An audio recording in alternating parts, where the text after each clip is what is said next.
அமிர்தம் நிகழ்ச்சியில உங்களை சந்திக்கிறதுல ரொம்பவே மகிழ்ச்சி.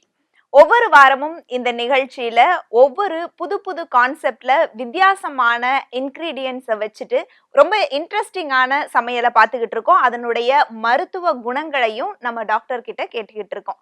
இன்னைக்கு நிகழ்ச்சிக்கு போகலாம் வாங்க. வணக்கம் டாக்டர். வணக்கம்.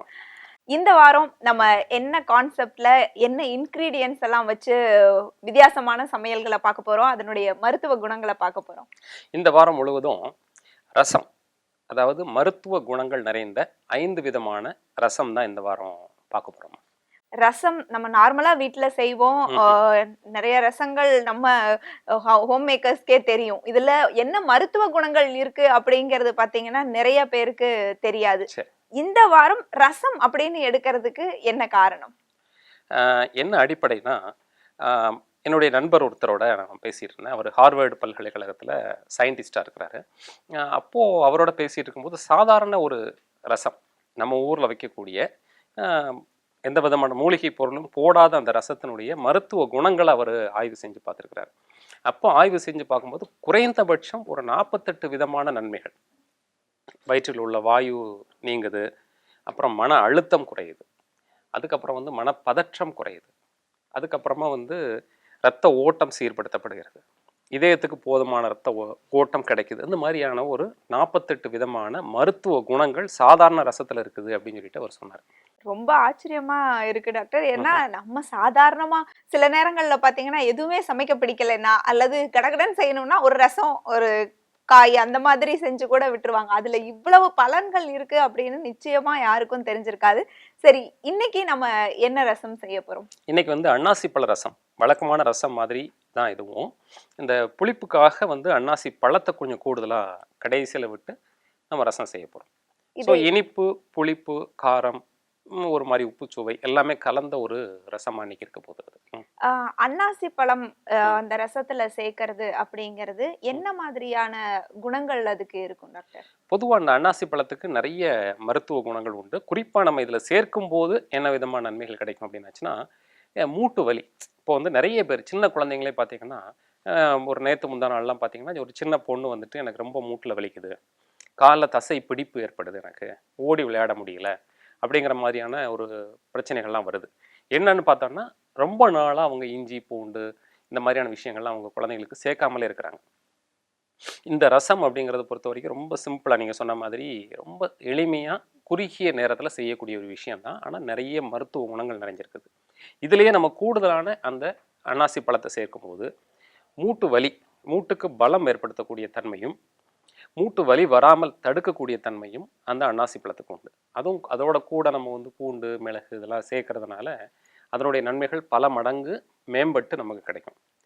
அதுவும் போக அந்த அன்னாசி பழத்தில் நோய் எதிர்ப்பு சக்தி அதிகமாக இருக்கிறதுனால எதிர்ப்பாற்றல் மேம்படுறதுக்கு உதவியாக இருக்கும்.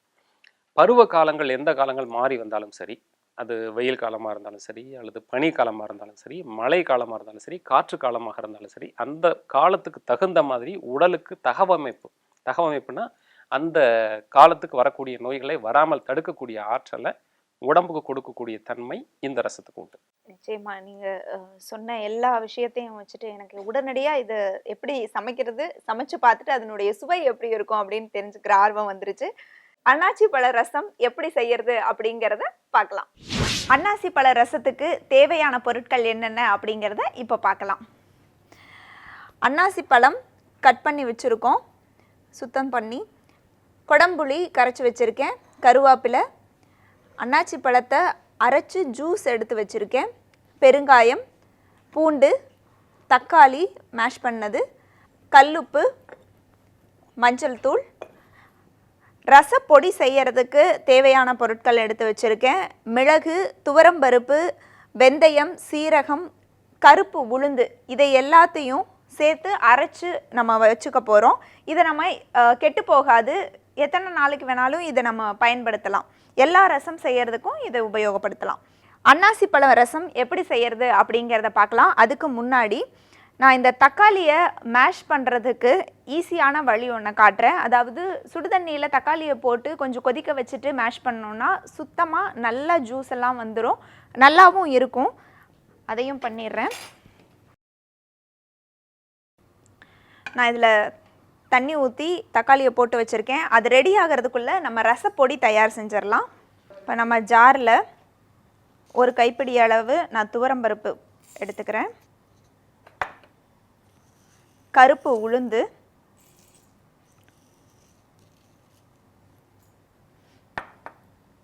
மிளகு. நம்ம பொதுவாகவே வேறு எந்த காரமும் சேர்க்கறது இல்லைங்கிறதுனால மிளகு கொஞ்சம் கூடுதலாக சேர்த்துக்கலாம்.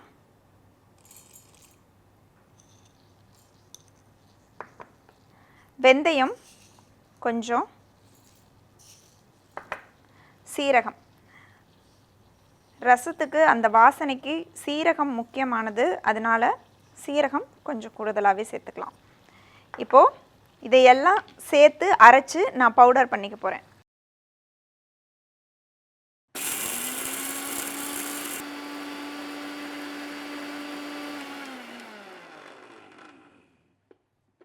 ரொம்ப நைஸாக அரைக்க தேவையில்லை, கொஞ்சம் கொரகொரப்பாகவே அரைச்சிக்கலாம். இப்போ இந்த தக்காளியும் பார்த்திங்கன்னா தயாராகிடுச்சு. இதை நம்ம மேஷ் பண்ணுறதுக்கு ரொம்ப சுலபமாக இருக்கும்.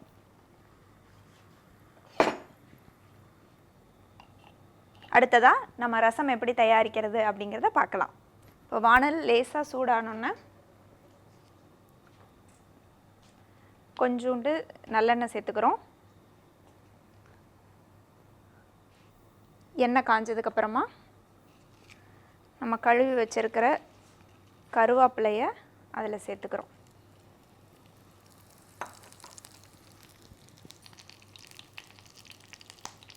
கருவேப்பிலை பொரிஞ்சதும் இந்த கொடம்புளியை நம்ம கரைச்சி வச்சுருக்கோம்,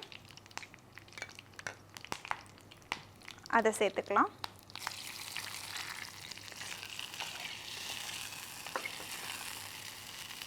இந்த புளியிலேயே தக்காளியை மசிச்சு வச்சுருக்கேன், அதையும் சேர்த்துக்கிறேன்.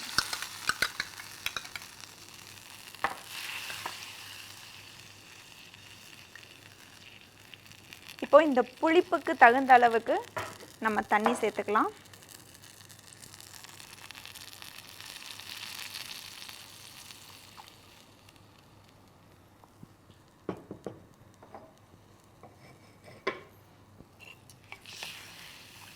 இப்போது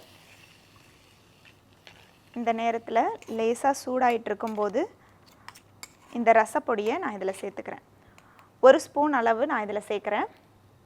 ஏன்னா நம்ம ஒரு பெரிய அளவு தக்காளி சேர்த்துருக்கோம், குடம்புலையும் திக்காக போட்டிருக்கோம். அதனால் 1 ஸ்பூன் அளவு நான் ரசப்பொடி சேர்க்குறேன். லேசாக இந்த ரசம் சூடாகட்டும், அதுக்குள்ளே நான் இந்த பூண்டை இடித்து வச்சுக்கிறேன்.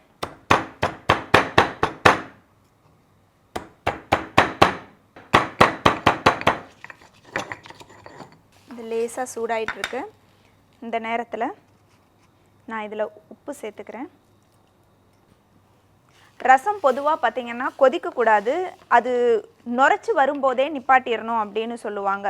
அதனால் நம்ம அதிகமாக அதை கொதிக்க விடக்கூடாது, புளி கடுத்துடும் அப்படின்னு சொல்லுவாங்க. அதனால் நம்ம இது சூடான உடனே நிப்பாட்டிடலாம். இப்போது இது ஓரளவுக்கு சூடாயிடுச்சு. இந்த நேரத்தில் நம்ம இந்த பைனாப்பிள் ஜூஸை இதில் சேர்த்துக்கலாம். நறுக்கி வச்சிருக்கிற இந்த அன்னாசி பழத்தையும் இந்த நேரத்தில் சேர்த்துக்கலாம். உங்களுக்கு நிறையா அப்படியே கடிக்கிறதுக்கு வரணும் அப்படின்னா கொஞ்சம் கூடுதலாக சேர்த்துக்கலாம்.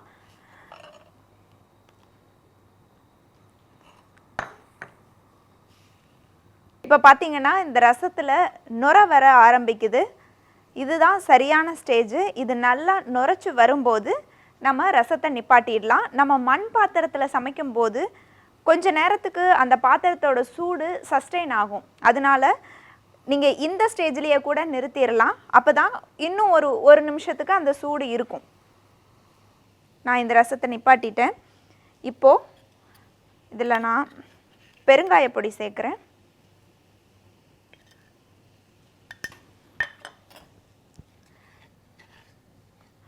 பூண்டையும் இறக்கி வச்சுட்டு தான் சேர்க்கணும். சிலர் அதில் தாளித்து கூட போடுவாங்க, ஆனால் இறக்கி வச்சுட்டு போடும்போது அதனுடைய ஃப்ரெஷ்னஸ் அப்படியே இருக்கும், பூண்டோட ஃப்ரெஷ்னஸ். அதுக்காக நான் எப்பயும் இறக்கி வச்சதுக்கப்புறம் தான் சேர்ப்போம். இப்போ அன்னாசி பழ ரசம் தயாராயிடுச்சு. அது எப்படி இருக்கு அப்படிங்கிறத டேஸ்ட் பண்ணி பார்க்கலாம்.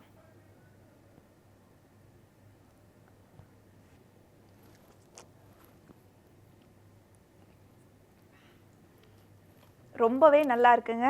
அன்னாசி பழம் அ ரசம் நான் இதான் ஃபர்ஸ்ட் டைமா சாப்பிட்றேன். அதுவும் இல்லாம அந்த பழத்தோட ஜூஸும் சேர்த்துருக்கோம், பழமும் சேர்த்துருக்கோம் அப்படிங்கிறனால, அதனுடைய வாசம் ரொம்ப நல்லா வருது. அதனோட ஃப்ளேவர் ஃபுல்லா அப்படியே அந்த ரசத்துல இறங்கியிருக்கு.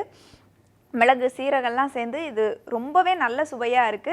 நிச்சயமா இந்த ரசத்தை நீங்களும் வீட்ல ட்ரை பண்ணி பாருங்க. எங்களுக்கு எழுதி அனுப்புங்க.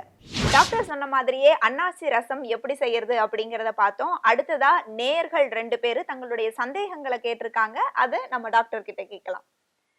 டாக்டர், இன்னைக்கு திண்டுக்கல்ல இருந்து சங்கர் அப்படிங்கிறவரு ஒரு கேள்வி கேட்டிருக்காரு. ம்ஹ்ம். அதாவது ஒவ்வொரு ஊர்லயும் இந்த ம்ஹ்ம். விரதம் இருக்கிறதுக்கான நாட்கள் வேறுபடுது. அதுக்கு ஏதாவது ஒரு குறிப்பிட்ட காரணம் இருக்கா அப்படின்னு.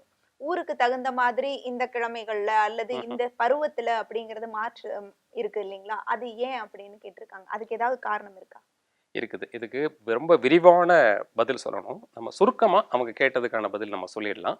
என்ன அடிப்படை அப்படின்னாச்சுன்னா, விரதம் இருத்தல் அப்படிங்கிறத பொறுத்தவரைக்கும் ஒவ்வொரு நாளும் அதுக்கு பின்னணியா இருக்கிறது உடம்பை தூய்மைப்படுத்துதல், மனதை ஒருமுகப்படுத்துதல், நோய் வராமல் தடுத்தல், மகிழ்வோடு இருத்தல் இப்படிங்கிற ஒரு நிறைய பின்னணிகள் இருக்கு. இப்போ ஊருக்கு ஊர் அவங்க கேட்டது என்னன்னா, ஊருக்கு ஊர் விரதம் இருக்கிறது மாறுது அப்படிங்கிறது. இப்போ உதாரணத்துக்கு பழனியில் இருக்கிறவங்க கார்த்திகையில் விரதம் இருப்பாங்க, திருச்செந்தூர் பக்கம் இருக்கிறவங்க அமாவாசைக்கு விரதம் இருப்பாங்க அப்படின்ற மாதிரி அவர் கேட்குறாரு.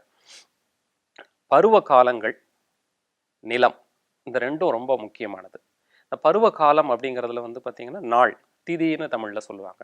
முதல் நாள் வந்து ஒவ்வொரு திதி, 2வது திதி, 3வது திதின்னு 14 திதி வரும். 15வது திதி அப்படிங்கிறது வந்து பௌர்ணமியாக இருக்கும், அல்லது வந்து அமாவாசை கரு நாளாக இருக்கும், அல்லது வந்து முழு நிலவு நாளாக இருக்கும். இந்த மாதிரி 15 விதமான திதிகள் அப்படிங்கிறது வந்து வளர்பிறையில் ஒரு மாதிரியும் தேய்பிறையில் ஒரு மாதிரியும் உடம்புல மாற்றங்களை ஏற்படுத்துதுங்கிறது அறிவியல் பூர்வமாக நிரூபிக்கப்பட்ட உண்மை. இப்போ கார்த்திகை அப்படின்னு, அதாவது கிருத்திகைன்னு சொல்லக்கூடிய அந்த நட்சத்திரம் நாள் உடம்புல சில விதமான மாற்றங்கள் ஏற்படுத்துது. இந்த நாளுக்கும் அந்த நிலத்துக்கும் சம்பந்தம் உண்டு. இப்போ அந்த எந்த ஊர்ல வாழ்றாங்க அப்படிங்கிறத பொறுத்து இருக்கு. இப்போ வந்து மலையும் மலை சார்ந்த இடம் அப்படிங்கிறது வந்து குறிஞ்சி நிலை, குறிஞ்சி திணைன்னு பிரிச்சிருக்காங்க. கடலும் கடல் சார்ந்த இடம்ங்கிறது வந்து நெய்தல் திணையா இருக்கும். இப்போ கடல் பக்கமா திருச்செந்தூர்னு சொன்னது காரணமும் பழனின்னு சொன்னது காரணம் என்னன்னா, பழனி வந்து குறிஞ்சி அந்த மலை அடிவாரத்தில் இருக்கக்கூடிய ஒரு இடம் அப்படிங்கிறத வச்சுட்டோம்னா, அந்த இடத்துக்குன்னு உடல்ல சில மாறுபாடுகள் இருக்கும். அது குறிப்பிட்ட நாளில் விரதம் இருக்கணுங்கிறது அவங்க வழி வழியாக அவங்க வந்த பழக்கமாக இருக்கும். இப்போ திருச்செந்தூர்னு எடுத்துட்டோம்னா அந்த கடலும் கடல் சார்ந்த இடமா இருக்குது. அப்போ அந்த இடத்துல வேற வேற விதமான நாட்களில் விரதம் இருக்கிறது அவங்க உடலுக்கு நன்மை அளிக்கிறதா இருக்கும். அப்போ அந்த நாளுக்கு தகுந்த மாதிரி அந்த ஊர்ல என்ன பழக்க வழக்கங்கள் பின்பற்றப்படுதோ அதை நம்ம அவங்க பின்பற்றுறது அவங்க உடல்நிலைக்கு நல்லதா இருக்கும். அடுத்ததா வினோதினி சென்னையில இருந்து ஒரு நேயர் கேட்டிருக்காங்க. அதாவது உடல் சூட்டுக்கும் ம். மனநிலைக்கும் ஏதாவது சம்பந்தம் இருக்கா? அதாவது உடல் சூடு அதிகரிக்கும் போது வந்து பதட்டம் வர்றது இந்த மாதிரி எல்லாம் இருக்கு. ஆனா செக் பண்ணும்போது சூடு கரெக்ட்டா இருக்கிற மாதிரி இருக்கு. நம்மளுடைய ம். உடல் எந்த அளவுக்கு சூடு இருக்கணுமோ அது கரெக்ட்டா இருக்கிற மாரி இருக்கு. ஆனா பதட்டம், கோவம் வர்றது, எதையாவது மறந்துறது இந்த மாதிரி நெறைய நம்ம உடல்ல மாற்றம் வர்றத என்னால கண்கூடா பார்க்க முடியுது அப்படின்னு கேட்டிருக்காங்க. இதுக்கு ஏதாவது சம்மந்தம் இருக்குங்களா? ஆஹ் ஆமா இருக்குது. என்னன்னா, இப்போ உடம்பினுடைய சூடு ஆற்றல் அப்படிங்கிறது தனி. அதே மாதிரி உடம்பினுடைய பாடி டெம்பரேச்சர் அப்படிங்கிறது தனி. டெம்பரேச்சர் அப்படிங்கிறது தான் நம்ம வந்து 98.4 வரைக்கும் இருக்குது நார்மல். அதுக்கு மேலே போச்சுன்னா ஹைப்பர் பைரக்சியா அப்படின்னு ஒரு கண்டிஷன். உடம்பினுடைய இயல்பான சூடு அளவு கூடி இருக்கக்கூடிய நிலை, அது காய்ச்சல்னு சொல்லுவோம். இது இல்லாமல் சூடு ஆற்றல்னு இருக்குது. இது உயிரினுடைய தொடர்புடைய ஒரு நிகழ்வு. இதை அளக்கிறதுக்குன்னு கருவிகள் இப்போதைக்கு கிடையாது. இந்த சூடு ஆற்றல் கூடுறது அப்படிங்கிறத பொறுத்த வரைக்கும் எப்படி தெரிஞ்சுக்கலாம் அப்படின்னாச்சுன்னா, கண்ணில் வந்து ஒரு வறட்சி ஏற்படுறது, நாக்கில் வந்து ஒரு விதமான சுவை இல்லாத தன்மை ஏற்படுறது, வயிற்றில் குறிப்பாக தொப்புள்னு சொல்லக்கூடிய அந்த அம்பிளிகஸ் சுற்றிலும் சூடு அதிகமாக பரவி இருக்கிறது, இதெல்லாம் வச்சு நம்ம ஒருவாறு உணர முடியும். இந்த சூடு ஆற்றல் கூடுறதுக்கும் மனதுக்கும் நேரடி தொடர்பு உண்டு. அதான் வந்து உடம்புல வந்து பித்தம் கூடுனாச்சுன்னா பைத்தியம்னு சொல்லுவாங்க. அந்த மனப்பிதற்றல் ஏற்படுது அப்படிங்கிறது. இது சில விதமான நோய் நிலைகள்லையும் வரும், இயல்பாகவும் ஏற்படும். இந்த இயல்பான நிலை ஏற்படுறதுக்கு தடுக்கிறதுக்கு நாம் வந்து வாரம் ஒரு முறை எண்ணெய் தேய்ச்சி குளிக்கிறது, உடம்பினுடைய சூடு ஆற்றல் கூடாமல் இயல்பு நிலையில் வைக்கிறதுக்குன்னு சில விதமான இஞ்சி, மஞ்சள், மிளகு இது மாதிரியான பொருட்களை உணவில் அதிகமாக சேர்த்துக்கிறது, அப்புறமா வந்து பழங்கள் போதுமான அளவுக்கு சாப்பிட்றது. இதன் மூலமா நம்ம இயல்பான உடல் சூடு ஆற்றலை இயல்பு நிலைக்கு வச்சிருந்தால்தான் மனம் இயல்பா செயல்படும். இந்த ஆரம்ப நிலையில இந்த சூடு ஆற்றல் கூடி அதை நம்ம கவனிக்காம விட்டோம் அப்படின்னாச்சுன்னா மனப்பதற்றம் ஏற்படும், நினைவாற்றல் குறைவு ஏற்படும், ஞாபக மறதின்னு சொல்லக்கூடியது ஏற்படும், வேலையில கவனம் செலுத்த முடியாதது ஏற்படும். இதெல்லாம் இயல்பு நிலை கொண்டு வரதுக்கு ரொம்ப சின்ன விஷயம். நான் சொன்ன மாதிரி எண்ணெய் தேய்ச்சி குளிக்கிறது, சீரகத்தை தண்ணியில் ஊற வச்சு சாப்பிட்றது, இதெல்லாம் உபயோகமாக இருக்கும். நிச்சயமா டாக்டர், இன்னைக்கு நிகழ்ச்சி நிச்சயமா மக்களுக்கு பயனுள்ளதா இருந்திருக்கும்னு நம்புறோம். நன்றி. நன்றி, வணக்கம். இன்னைக்கு மருத்துவர் சொன்ன மாதிரி அன்னாசி பழ ரசம் வீட்ல செஞ்சு பார்த்து எப்படி இருந்துச்சு அப்படிங்கறத எங்களுக்கு எழுதுங்க. நாளைக்கு மற்றும் ஒரு ரசத்தோட இந்த நிகழ்ச்சியில நான் உங்களை சந்திக்கிறேன். வணக்கம்.